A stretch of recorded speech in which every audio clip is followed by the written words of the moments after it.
Hello दोस्तों, स्वागत है आपके अपने YouTube channel study MCQ 1M पर। चलिए दोस्तों, आज हम देखने वाले हैं NCERT बुक से। इसमें NCERT का ही प्रश्न है, क्लास छठा से लेकर के 10वीं तक। और आने वाले एग्जाम में अगर NCERT से प्रश्न पूछता है तो आपको यहाँ से प्रश्न नहीं छूटेगा। तो चलिए हम देखेंगे।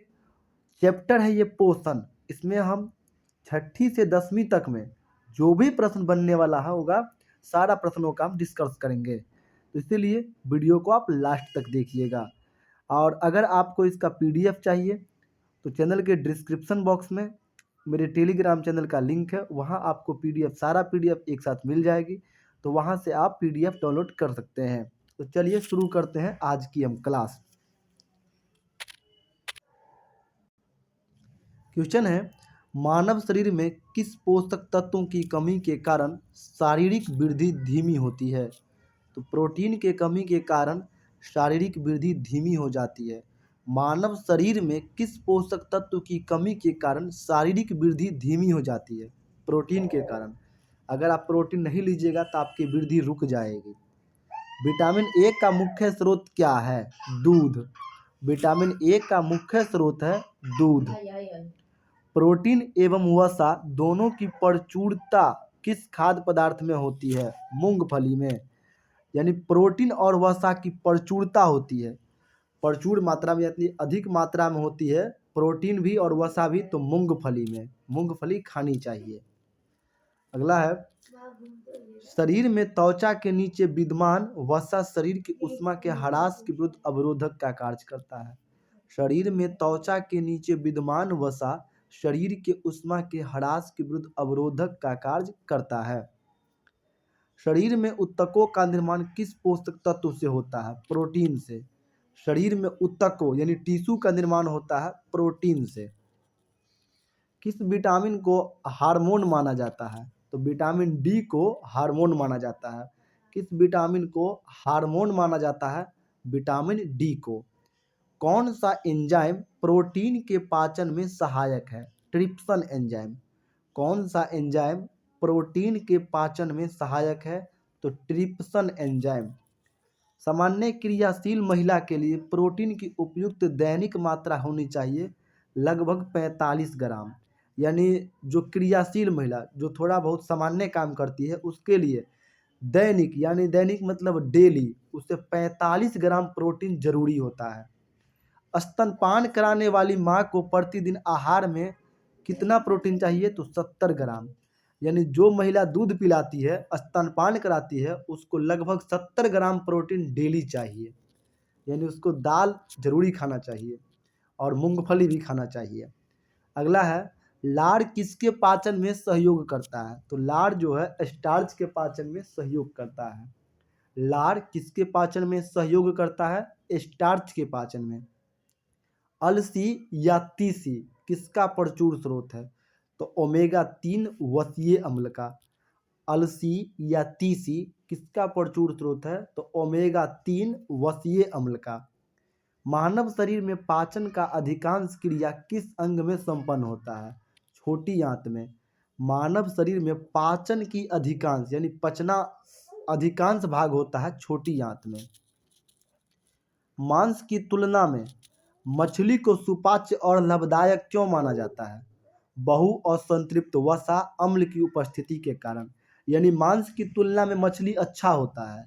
मछली को सुपाच्य भी और लाभदायक भी माना जाता है। क्यों? क्योंकि बहुत असंतृप्त वसा अम्ल की उपस्थिति के कारण। दूध किस बैक्टीरिया के कारण खराब हो जाता है? लैक्टोबैसिलस के कारण। दूध किस बैक्टीरिया के कारण खराब हो जाता है? लैक्टोबैसिलस के कारण। फास्फोरस शरीर में अम्लीयता एवं क्षारीयता के मध्य संतुलन बनाए रखता है। यानी शरीर में अम्लीयता और क्षारीयता दोनों का संतुलन बनाए रखता है कौन? फास्फोरस। पालक के पत्ता में किस पोषक तत्व की मात्रा सबसे अधिक होती है? लौह यानी आयरन की। पालक के पत्ते में किस पोषक तत्व की मात्रा अधिक होती है? लौह यानी आयरन की, जिससे खून बनता है। कौन सा एंजाइम दुग्ध प्रोटीन को पचाने में सहायक है? रेनिन। दुग्ध प्रोटीन यानी दूध से बना हुआ जो भी प्रोटीन है उसके पचाने में सहायक है रेनिन। मानव शरीर में विटामिन ए किस अंग में भंडारित होता है? तो यकृत में। मानव शरीर में विटामिन ए कहाँ भंडार रहता है? यकृत में। अधिकांश प्राणियों के जीवित पदार्थ का लगभग 80% पदार्थ क्या है? प्रोटीन। अधिकांश प्राणियों के जीवित पदार्थ का लगभग 80% पदार्थ क्या है? प्रोटीन। सेब का हृदय रोगियों के लिए विशेष महत्व है, क्यों? पोटेशियम के स्रोत होने के कारण। यानी अगर कोई हृदय रोगी है, दिल के रोगी है, तो उसको सेब जरूर खाना चाहिए। इसलिए सेब को हृदय रोगियों के लिए विशेष महत्व बताया गया, क्योंकि उसमें पोटेशियम होता है। अगला है, दूध में प्रोटीन और कार्बोहाइड्रेट के अतिरिक्त कैल्शियम और पोटेशियम तत्व भी होता है। दूध में प्रोटीन तो होता ही है, कार्बोहाइड्रेट भी होता है, लेकिन उसके अतिरिक्त कैल्शियम और पोटेशियम भी होता है। प्रोटीन की अधिकतम मात्रा किसमें पाई जाती है? सोयाबीन में। यानी सबसे अधिक अगर प्रोटीन बोले तो सबसे अधिक प्रोटीन सोयाबीन में होता है। अल्फा केराटिन नामक प्रोटीन शरीर के किस अंग में पाया जाता है? त्वचा में। अल्फा केराटिन नामक प्रोटीन शरीर के किस अंग में पाया जाता है? तो त्वचा में पाया जाता है, चमड़ा में अल्फा केराटिन। गेहूं में कौन सा प्रोटीन पाया जाता है? ग्लूटेन। गेहूं में भी प्रोटीन होता है, ग्लूटेन। इसलिए गेहूं मतलब कि रोटी ज़्यादा खाना चाहिए, इसलिए क्योंकि उसमें भी प्रोटीन है, ग्लूटेन प्रोटीन। गाय का दूध कैरोटीन की उपस्थिति के कारण हल्के पीले रंग का होता है। गाय के दूध में जो है कैरोटीन होता है, प्रोटीन नहीं, कैरोटीन, जिसके कारण हल्का पीला रंग का होता है। दूध का श्वेत रंग किसकी उपस्थिति के कारण होता है? कैसीन। श्वेत मतलब सफ़ेद। किसके कारण होता है? कैसीन के कारण। कैसीन भी एक प्रोटीन ही है, ये भी याद रखना है। किसमें विटामिन सी की मात्रा सबसे अधिक होती है? तो आंवला में। विटामिन सी की मात्रा सबसे अधिक होती है आंवला में। आंवला मतलब अचार ही समझिए। विटामिन डी का प्रमुख क्या है? सूर्य किरणें। विटामिन डी अगर किसी को कमी हो रही है तो वो सूर्य का किरण ले, सूर्य की रोशनी ले। किस विटामिनों के निर्माण हमारे शरीर में होता है? तो विटामिन डी और बी3 का। किस विटामिन का निर्माण हमारे शरीर में होता है? तो विटामिन डी और बी3 का निर्माण हमारे शरीर में होता है। कौन सा विटामिन किसी स्वप्न को पर्याप्त अवधि तक याद रखने में सहायक होता है? तो विटामिन बी6। यानी जो विटामिन बी6 लेता है वो स्वप्न को पर्याप्त मतलब कि अधिक अवधि तक रखता है। कितना होता है कि स्वप्न को भूल जा, स्वप्न मतलब सपना, सपना को भूल जाता है। लेकिन अगर विटामिन बी6 मौजूद होता है तो स्वप्न को अधिक देर तक याद रखते हैं। सब्जियों में मुख्यतः हमें प्राप्त होता है, तो सब्जी में होता है विटामिन, सब्जियों में होता है विटामिन। एक गिलास पानी पीने से कितनी कैलोरी मिलती है? एको कैलोरी नहीं, 0 कैलोरी। एक गिलास पानी पीने से मिलती है 0 कैलोरी। बासमती चावल के दाने पकाने पर लंबे क्यों हो जाते हैं? एमाइलेज की उपस्थिति के कारण। बासमती चावल के दाने पकाने पर यानी बनाने पर लंबा लंबा हो जाता है। लंबा हो जाता है क्यों? क्योंकि उसमें एमाइलेज उपस्थिति होता है, इसीलिए। दूध में कौन सा सेकेराइड होता है? लैक्टोज। दूध में होता है लैक्टोज। किस विटामिन की कमी से स्कर्वी रोग होता है? विटामिन सी की कमी से। यानी अगर कोई अचार उचार कम खाता है, विटामिन सी नहीं लेता है, तो उसको स्कर्वी रोग हो जाता है, मतलब दांत का रोग हो जाता है, दांत से खून बहने लगता है, ठीक है ना, मसूढ़ा रोग हो जाता है उसी में। तो इसीलिए विटामिन सी भी जरूरी है शरीर के लिए। हेपेटाइटिस मानव शरीर के किस अंग को प्रभावित करता है? यकृत को। हेपेटाइटिस मानव शरीर को किस अंग को प्रभावित करता है? यकृत को। किसके संश्लेषण में विटामिन के की विशिष्ट भूमिका होती है?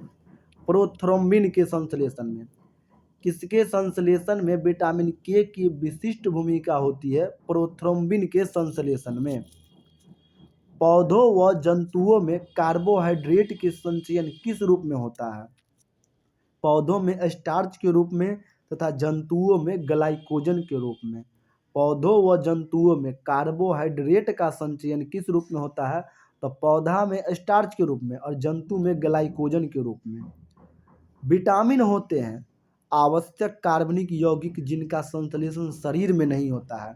विटामिन होते हैं आवश्यक मतलब जरूरी होता है कार्बनिक यौगिक जिनका संश्लेषण शरीर में नहीं होता है। विटामिन कार्बनिक यौगिक भी होता है, याद रखिएगा। कैसिमीर फंक ने किस पोषक तत्व की खोज की? विटामिन की। माने फंक का पूरा नाम है कैसिमीर फंक, जिन्होंने खोज की है विटामिन की। विटामिन ए से संपन्न किस खाद्य पदार्थ कौन से हैं? यानी विटामिन ए के लिए खाद्य पदार्थ कौन कौन है? तो कार्ड यकृत तेल, शकरकंद, गाजर, पालक। विटामिन ए का स्रोत है कार्ड यकृत तेल, शकरकंद, गाजर, पालक।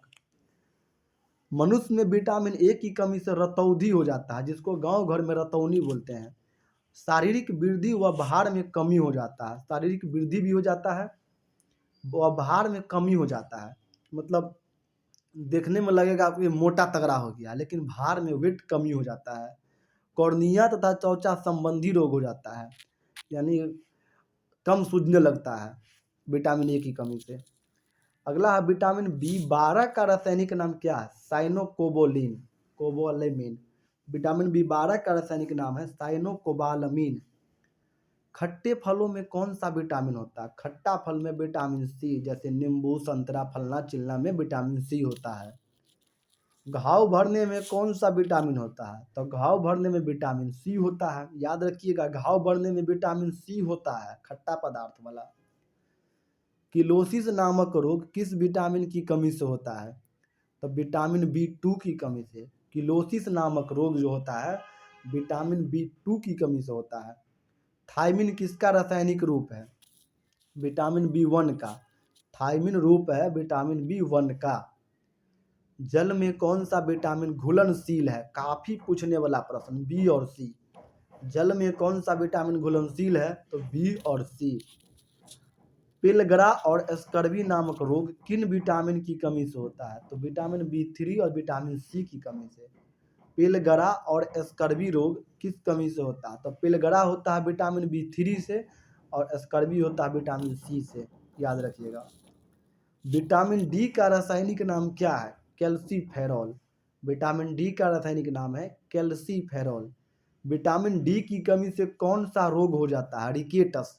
रिकेटस हड्डी में हो जाता है। विटामिन डी की कमी से रिकेटस हो जाता है, जो हड्डी में हो जाता है। रक्त का थक्का बनाने में विटामिन के की आवश्यकता होती है।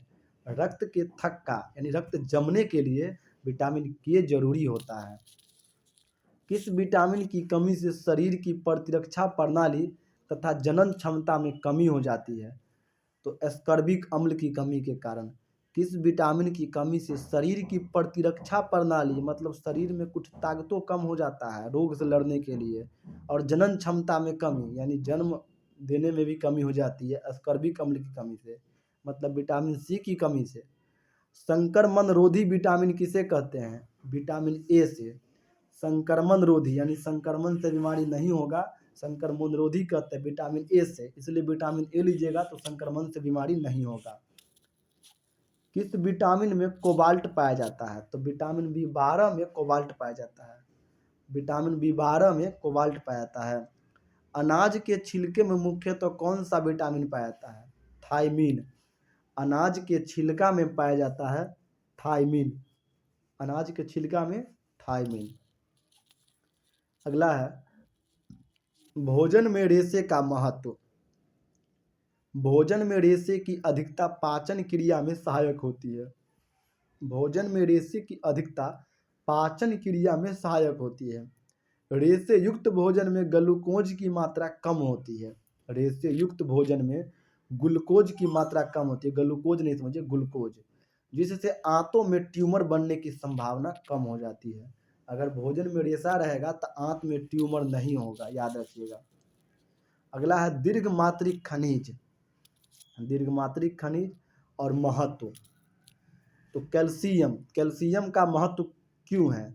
कैल्शियम का महत्व क्यों है? क्योंकि देखिए दांतों और अस्थियों की रचना यानी दांत और हड्डी के लिए कैल्शियम जरूरी है। दांत और हड्डी के लिए, अस्थि मतलब हड्डी होता है, कैल्शियम जरूरी है।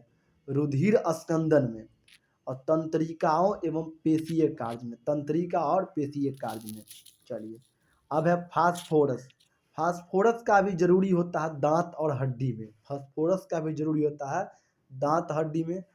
अम्ल क्षार संतुलन में फास्फोरस होता है, अम्ल क्षार संतुलन में, एटीपी में यानी ऊर्जा निर्माण में और डीएनए में भी फास्फोरस का महत्व होता है। गंधक यानी एस, अनेक अमीनो अम्ल के अमीनो अम्ल में, अनेक अमीनो अम्ल में यानी सभी अमीनो अम्ल में, कुछ हार्मोन्स में भी, कुछ हार्मोन्स में, सब हार्मोन में नहीं, कुछ हार्मोन में गंधक जरूरी होता है और विटामिनों के घटक भी है।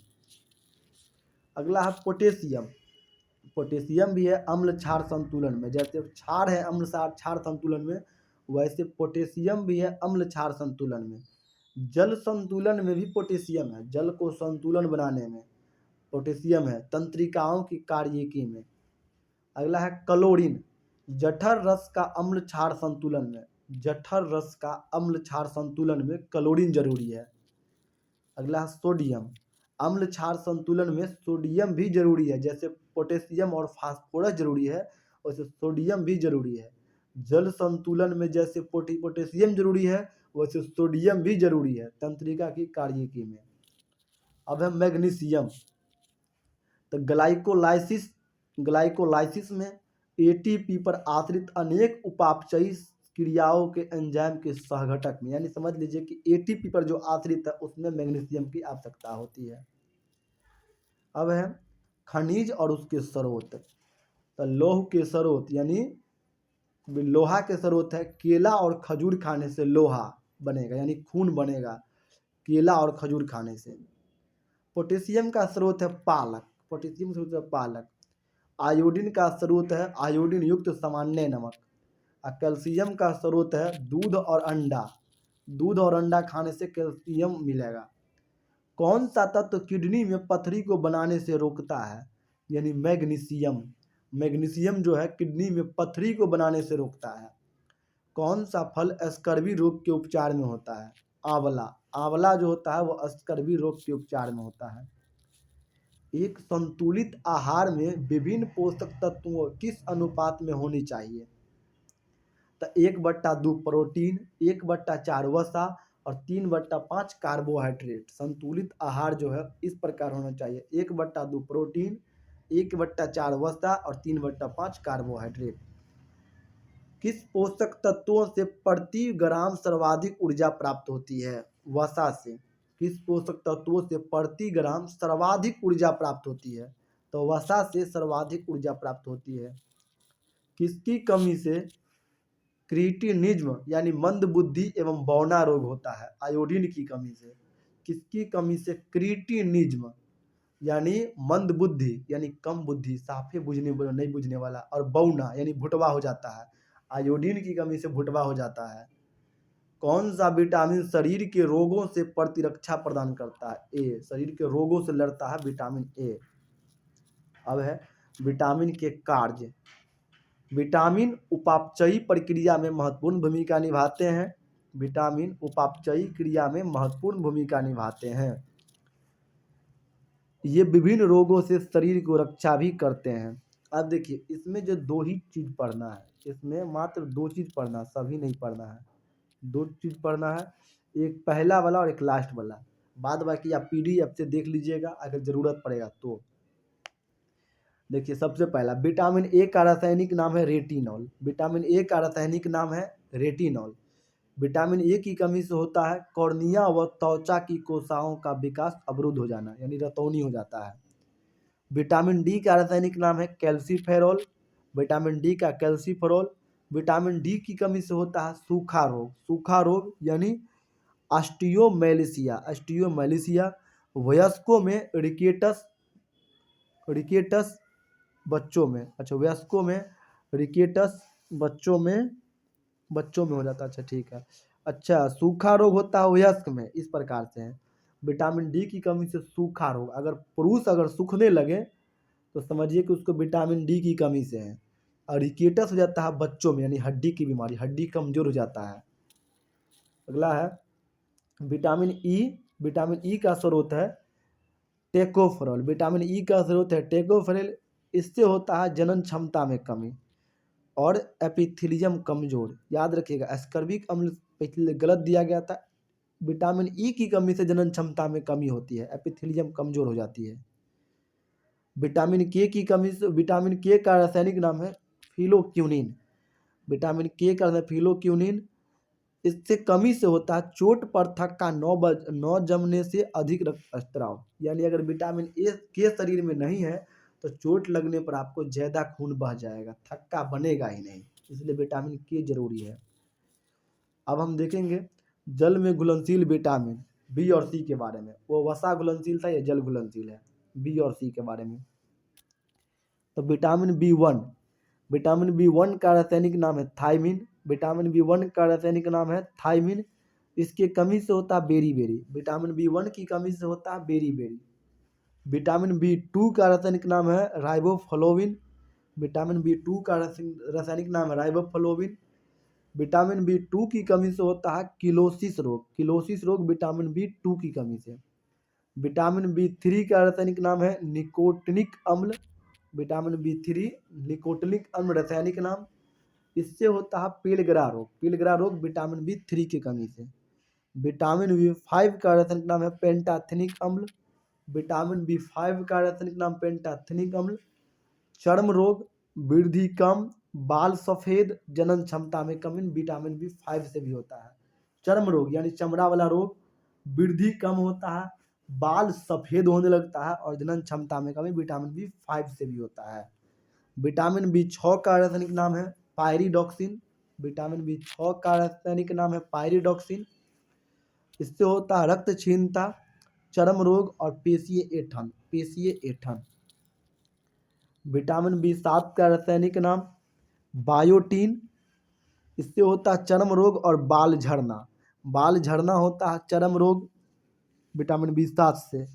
अगर इसके हम स्रोत बोले तो मांस खाएंगे तो बाल नहीं झड़ेगा, गेहूं खाएंगे तो बाल नहीं झड़ेगा, अंडा खाएंगे तो बाल नहीं झड़ेगा, मूंगफली खाएंगे तो बाल नहीं झड़ेगा, चॉकलेट, सब्जी और फल खाएंगे तो बाल नहीं झड़ेगा। स्रोत है, ये सब खाना चाहिए।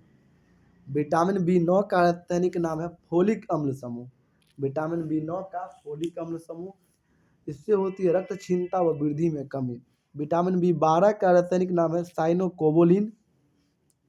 इससे होता है रक्त क्षीणता तथा तंत्रिका तंत्र का विकार विटामिन बी 12 की कमी से, और रक्त क्षीणता यानी रक्त की कमी हो जाती है विटामिन बी 12 की कमी से। विटामिन सी का रासायनिक नाम है एस्कर्बिक अम्ल।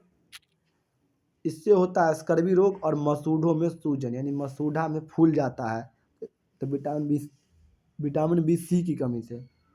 अगला है विटामिन के का रासायनिक नाम फिलोक्यूनेन है, जिसका कार्य रक्त स्कंदन तथा यकृत में प्रोथ्रोम्बिन का निर्माण है। विटामिन के का रासायनिक नाम फिलोक्यूनेन है, जिसका कार्य रक्त स्कंदन यानी रक्त का थक्का बनाने में और यकृत में प्रोथ्रोम्बिन का निर्माण करना है। चलिए, आज की क्लास यहीं समाप्ति होती है। मिलेंगे अगली वीडियो में। वीडियो कैसा लगा कमेंट कीजिएगा, अच्छा लगा होगा तो सब्सक्राइब कीजिएगा। धन्यवाद।